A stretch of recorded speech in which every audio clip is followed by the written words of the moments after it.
আলেমে দ্বীন হযরত মাওলানা মুফতি মাহমুদুর রহমান হাকিমপুরি সাহেব এই পর্যন্ত আলোচনা করেছেন। আমার প্রাণ প্রিয় বন্ধুবাজন যারা হযরত মাওলানা আল আমিন হুসাইন এর পর্যন্ত আরো আলোচনা করেছেন।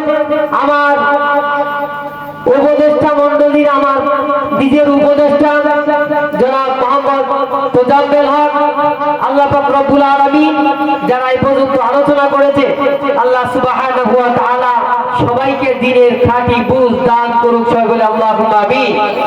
আল্লাহ পাক রব্বুল আলামিন তিনারা যা বলেছেন সর্বপ্রথম তারা আমল করুন, এরপরেও আমাদের জীবনে আমরা যদি আমল করার তৌফিক দান করুক সেই মহান রব্বুল ইজ্জাতের দরবারে আরেকবার শুকরিয়া আদায় করছি। আলহামদুলিল্লাহ আলহামদুলিল্লাহ। আল্লাহ পাক রব্বুল আলামিন আমি কোরআনুল কারীম থেকে সূরা বাকারার 30 নম্বর আয়াত থেকে ছোট্ট একটি আয়াত তেলাওয়াত করেছি।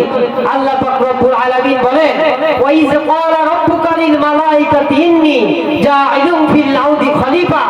আল্লাহ পাক রব্বুল আলামিন যেই দিন পৃথিবীর জমিনে ফেরেশতাদের সাথে মত বিনিময় একটা সাক্ষাৎ করলেন, ফেরেশতাদেরকে ডেকে বললেন, হে আমার ফেরেশতারা, আমি পৃথিবীতে খলিফা প্রতিনিধি পাঠাতে যাচ্ছি। সেই দিন ফেরেশতারা বলেছিল, মালিক আপনি পৃথিবীর জমিনে যাদেরকে পাঠাবেন এরা সব সময় মারামারি, হানাহানি, কাটাকাটি, রক্তপাতে লিপ্ত থাকবে।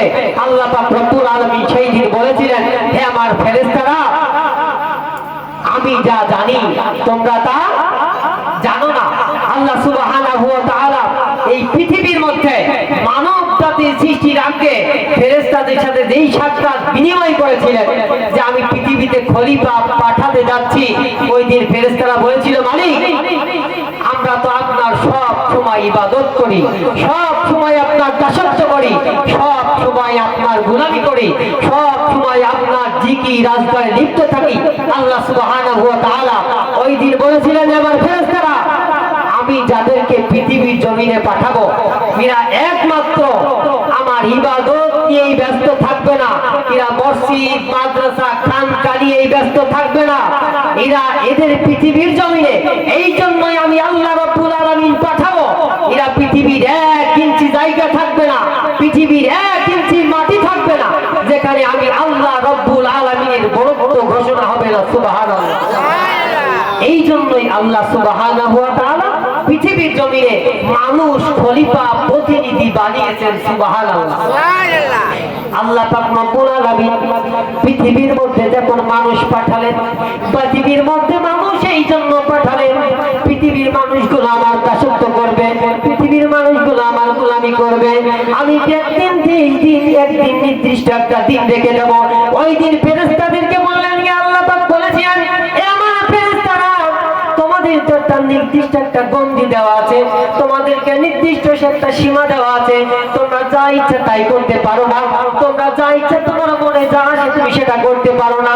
আমি আল্লাহ পাক রব্বুল আলামিন তোমার নির্দিষ্ট কোনো একটা ইবাদতের জন্য তোমাদের মসজিদে একদম আল্লাহ যেই নির্দেশগুলো দিবে সেই নির্দেশগুলো মানার জন্য আল্লাহ পাক রব্বুল আলামিন ফেরেশতাদেরকে নিযুক্ত করেছেন।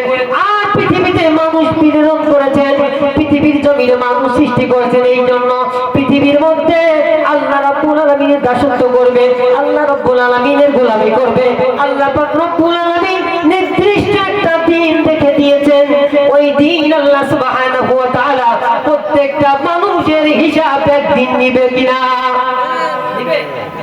আল্লাহ পাক রব্বুল আলামিন ওই কিয়ামতের দিন প্রত্যেকটা মানুষের হিসাব নিবে না নিবে না নিবে?